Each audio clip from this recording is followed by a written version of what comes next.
पाहूयात या घडीची सगळ्यात महत्त्वाची घडामोड न्यूज 18 लोकमतवर आपण बघणार आहोत। शिवसेना आमदार प्रताप सरनाईक हे बाप्पाच्या दर्शनासाठी सिद्धिविनायकाच्या दर्शनासाठी मुंबई दादर इथं आलेले आहेत।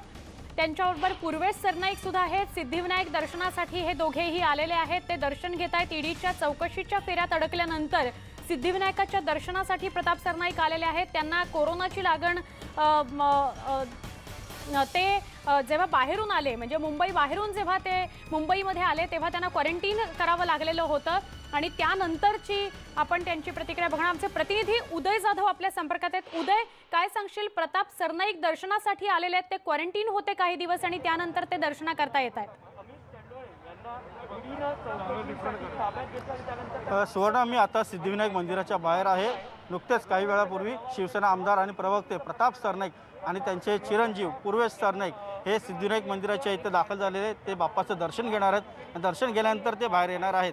जर का प्रताप सरनाईक आता इथे आले असतील तर याचे निश्चितच काहीतरी त्यांच्या दृष्टिकोनातून सकारात्मक पावलं निघालेली असतील। त्याचमुळे ते इथे उघडपणे दर्शनाला आले आहेत। गेले काही दिवस प्रताप सरनाईक हे संपर्कात नव्हते कोणाच्या। ते नेमके कुठे आहेत, ठाण्यामध्ये, मुंबईमध्ये की अन्यत्र कुठे हे काही कळत नव्हतं। मात्र त्यांच्याकडे एक अधिकृत माहिती जी आहे ती जाहीर करण्यात आली होती की प्रताप सरनाईक हे मुंबई महाराष्ट्राच्या बाहेरून आले होते। त्यामुळे ते क्वारंटाईन होते। त्यांचा क्वारंटाईन पिरियड आता पूर्ण झालेला आहे। त्याचमुळे ते आता सिद्धिविनायकाच्या दर्शनाला आलेले आहेत। आपण ते माझ्या मागे बघू शकतो। सिद्धिविनायक मंदिरामध्ये ते आतमध्ये गेलेले आहेत। पुढच्या काही मिनिटातच ते बाहेर येणार आहेत आणि बाहेर आल्यानंतर ते प्रसिद्धी माध्यमांना प्रतिक्रिया देणार आहेत। इतके दिवस ते नेमके कुठे होते आणि त्यांच्या भोवती जो काय ईडीने आता एक फास आवडलेला आहे तो नेमका कसा आहे, ईडीला ते कशा प्रकारे उत्तर देणार? कारण आतापर्यंत ईडीने त्यांना जेव्हा सिद्धिविनायक मंदिरामध्ये प्रताप सरनाईक स्वतः आणि पूर्वेश दाखल होत होते त्याचवेळी तू त्यांच्याशी सविस्तर संवाद सुद्धा साधलात। तो आपण सगळ्या आपल्या प्रेक्षकांना न्यूज 18 लोकमतच्या प्रेक्षकांना दाखवूया प्रताप सरनाईक यांच्याशी साधलेला संवाद। संपर्कात नसलेले शिवसेना आमदार प्रताप सरनाईक आता सिद्धिविनायक मंदिराच्या दर्शनाला आलेले आहेत। तेच आता आपल्यासोबत आहेत। ते नेमकं इतके दिवस संपर्कात का नव्हते आणि ईडीने त्यांच्यावरती जे काय आर्थिक गैरव्यवहार प्रकरणी आरोपपत्र ठेवलेले ते नेमकं काय गोड बंगाल आहे तेच आपण थेट त्यांच्याकडनं जाणून घेणार आहोत। प्रताप सरनाईकजी, तुम्ही इतके दिवस नेमकं कुठे होता हा सगळ्यात पहिला प्रश्न। मी आधी सांगितलं होतं की शासकीय नियमानुसार क्वारंटाईनमध्ये होतो आणि ईडीच्या मला जे समन्स आले त्या समन्सला मी त्यांना पत्रही पाठवलं, त्यांच्याकडनं वेळही मागितली आणि शेवटी देशातली एक मोठी संस्था आहे। आर्थिक घोटाळे आणि त्याचबरोबर अनेक गैरव्यवहार ईडीने उघडकीस केलेले आहे। कदाचित माझ्याबद्दल त्यांच्या मनामध्ये जो काही शंका असेल किंवा गैरसमज असेल ते त्यांनी बोलवल्यानंतर त्यांच्यासमोर जाणं मी माझं कर्तव्य समजतो। मी काय विजय मल्ल्या किंवा अजून काही जे देशाच्या बाहेर पडणारे दुसरे काही उद्योगपती असतात त्यांच्यासारखा मी नाही आहे, नीरव मोदींसारखा वगैरे। त्यामुळे मला तर त्यांना सामोरं जाऊन, मी शिवसेनेचा आमदार आहे। लोकांनी एवढ्या मोठ्या संख्येनं मला आज महाराष्ट्रात 7व्या नंबराच्या 87,000 फरकानं मी निवडून आलो। त्यामुळे लोकांचा माझ्यावर विश्वास आहे। तसा विश्वासघात मी लोकांचा करणार नाही। ईडीच्या प्रत्येक शंका किंवा त्यांचे जे काय प्रश्न असतील त्या प्रश्नांना सामोरं जाण्याची माझी तयारी आहे। पण वेळ, काही कौटुंबिक गोष्टी असतात, काही अजून क्वारंटाईनचा विषय होता, त्यामुळे ईडीला मी वेळ मागितली। त्यांनी जी वेळ दिली त्या वेळेला जाणं मी माझं कर्तव्य समजतो। MMRDने जे काही टेंडर काढले होते त्यामध्ये टॉप सिक्युरिटीने टेंडर्स घेतली आणि त्यामध्ये आर्थिक गैरव्यवहार झाल्याचं ईडीने आरोप केलेला आहे। एकूणच मनी लॉन्ड्रिंग झालेलं आहे असं थेट तुमच्यावर त्यांनी आरोप केलेला। त्यावरती सर्वप्रथम सांगतो, MMRDचं कुठलं कॉन्ट्रॅक्ट, ते कुणाला दिलं, कधी मिळालं, त्या माध्यमातून कोणाला किती फायदा झाला ना, मला ह्या संदर्भात काही माहिती आहे। हां, ही गोष्ट मात्र नक्की आहे की टॉप सिक्युरिटी सर्व्हिसेस जी एजन्सी चालवणारा जो मालक दिवान राहुल नंदा आहे तो माझा 20 ते 22 वर्षापासून कौटुंबिक मित्र आहे। मी नाकारत नाही। त्यांनी काय व्यवहार केले, काय नाही केले। अमित चंडुलेसुद्धा माझा मित्र आहे। त्याला कॉन्ट्रॅक्ट त्यांनी दिलं आणि त्या कॉन्ट्रॅक्टमधून काहीतरी जे काही प्रॉफिट होतं त्या प्रॉफिटमधला काही हिस्सा हा प्रताप सरनाईकला द्यायचा आहे असं तो रमेश अय्यर जो फिर्यादी आहे त्यांनी पोलिसांना सांगितलं किंवा ईडीच्या जबाबामध्ये सांगितलं असं मला कळलेलं आहे। न्यायालयामध्ये ईडीने ती भूमिका स्पष्ट केलेली आहे। परंतु ह्या प्रकरणामध्ये माझा कुठलाही लेखी त्यांच्याकडे काही पुरावा नाही आहे। ऑडिओ, व्हिडिओ किंवा जे काही पुरावे लागतात एखाद्या आरोपीवर आरोपपत्र दाखल करत असताना जे पुरावे लागतात ते पुरावे काहीच नाही आहे आणि कुठल्याही फिर्यादीमध्ये माझं नाव नाही। एका फिर्यादीने कुठलं तरी एक स्टेटमेंट दिलं आहे, त्या स्टेटमेंटमध्ये माझं एकदा नाव घेतलं म्हणून ईडीने मला समन्स पाठवलेलं. म्हणजे माझ्यावर काही आरोपपत्र वगैरे अजून दाखल झालेलं नाही आहे आणि मी कुठल्या फिर्यादीमधला आरोपी क्रमांक 4, आरोपी क्रमांक 2 किंवा आरोपी क्रमांक 1 नाही आहे. फक्त काही संशय ईडीला माझ्या कार्यभाराच्या संदर्भात असेल ते संशय दूर करण्याची जबाबदारी लोकप्रतिनिधी ह्या भारताचा नागरिक म्हणून माझी आहे आणि ती मी पूर्ण करणार. तुमचे मित्र जे व्यावसायिक तुमचे भागीदार आहेत मनोज चंदेलिया यांनी टॉप सिक्युरिटीसोबत काही व्यवहार केले आणि त्या व्यवहारामधून पैसा जो आहे मनी लॉन्ड्रिंगद्वारे तुमच्याकडे वळवला गेला असा विरोधकांचा आरोप आहे. विरोधकांचा तो आरोप आहे, असू द्या. विरोधक काय त्यांच्या पद्धतीने ते आरोप करत राहतील. आता शेवटी कसं आहे की महाराष्ट्रामध्ये राजकारण कुठल्या थराला गेलं ह्या तुम्हाला सगळ्यांना माहिती आहे. विरोधक काही आरोप करू द्या, परंतु मी तुम्हाला शपथपूर्वक सांगतो आणि ईडीलाही मी माझा तेच सांगणार आहे की अमित चंडोले माझे परिचयाचे आहेत, माझे मित्र आहेत. जसे असंख्य शेकडो मित्र ह्या मुंबई महाराष्ट्रामध्ये माझे आहेत, महाराष्ट्राच्या बाहेर आहेत. तसेच अमित चंडोले माझे फार जुने मित्र आहेत.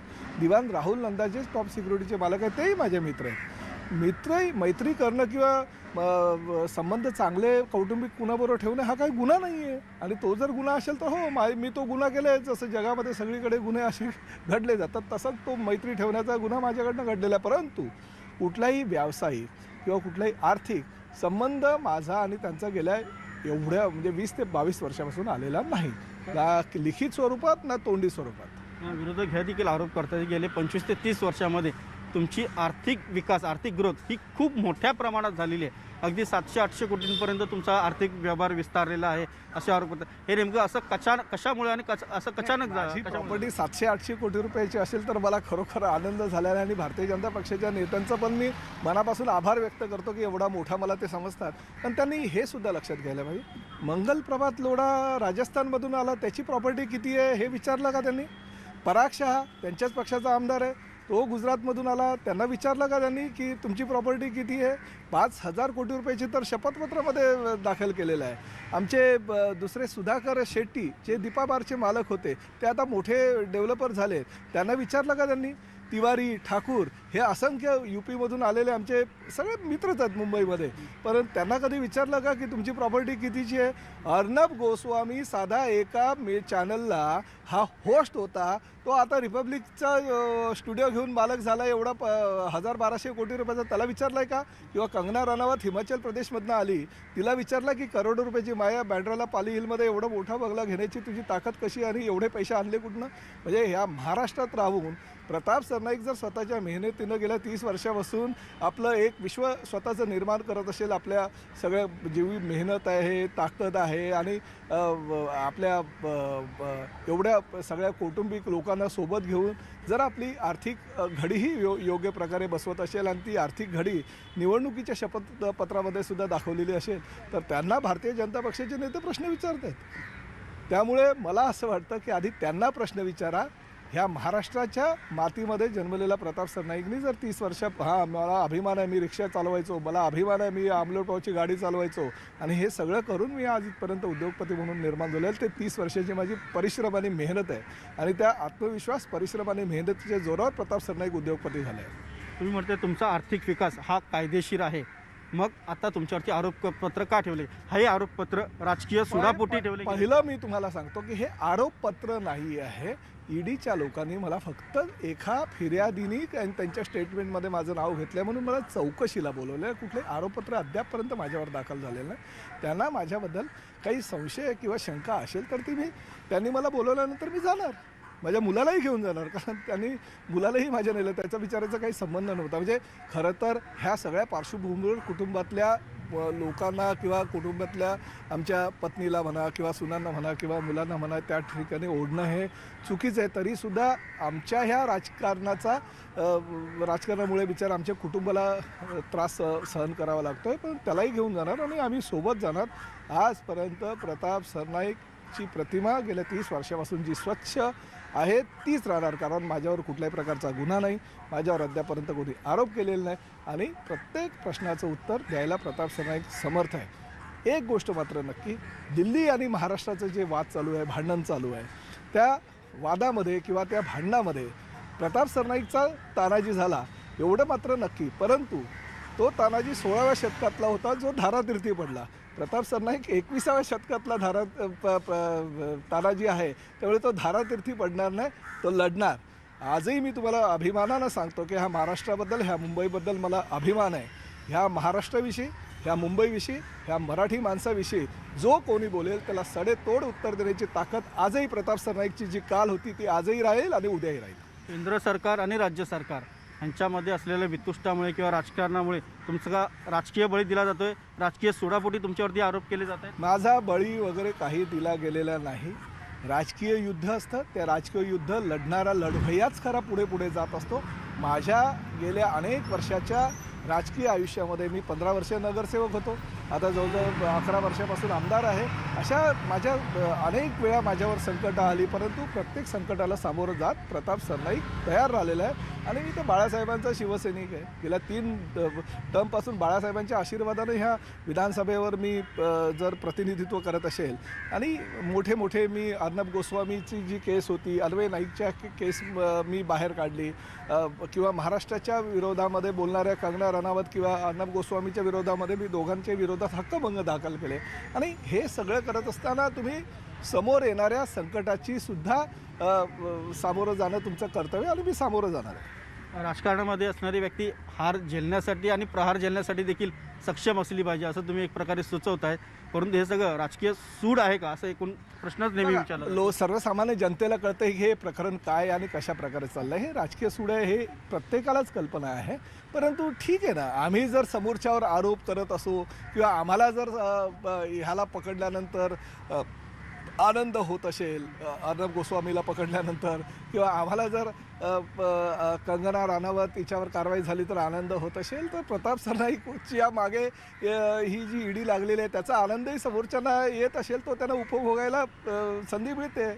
ईडीने आतापर्यंत तुम्हाला 3 की 4 समन्स बजावलेले आहेत, मात्र तुमच्याकडनं पत्र किंवा कुठलंही उत्तर त्यांना गेलं नाही असं त्यांच्याकडनं सांगण्यात येतं. प्रत्येक वेळेस ईडीनं मला ज्या वेळेस समन्स पाठवलं त्या प्रत्येक समन्सचं मी उत्तर दिलेलं आहे, आणि त्या उत्तरावर ईडीनं सुद्धा मला प्रत्युत्तर दिलेलं आहे. त्यामुळे ईडी ही एक मोठी आर्थिक घोटाळे आणि भ्रष्टाचार जी जगातला देशातला आहे तो समोर आणणारी एक मोठी संस्था आहे.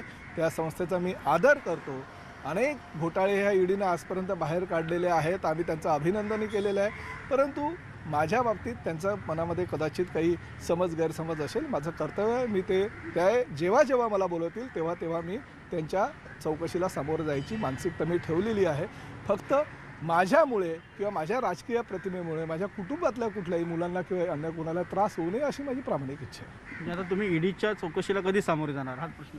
आता त्यांनी बोलवल्यानंतर जावंच लागणार आहे, कारण मी त्यांना शब्द दिलेला आहे. माझं पहिलं वाक्य तेच होतं की ज्या वेळेस ईडी मला बोलवेल त्या वेळेस काही कारणं जर असेल, आणि ते आता 14-15ला आमचं अधिवेशन आहे, त्याच वेळेस अचानक बोलवलं तर जाता येणार नाही, किंवा अन्य काही गोष्टी यामध्ये माझ्या सुनेची तब्येत बरोबर नव्हती ती कारणं, किंवा क्वारंटाईनच्या वेळेस ही अशी काही जी कौटुंबिक आणि वेगळी कारणं आहेत ती सोडून त्यांनी मला केव्हाही बोलवावं.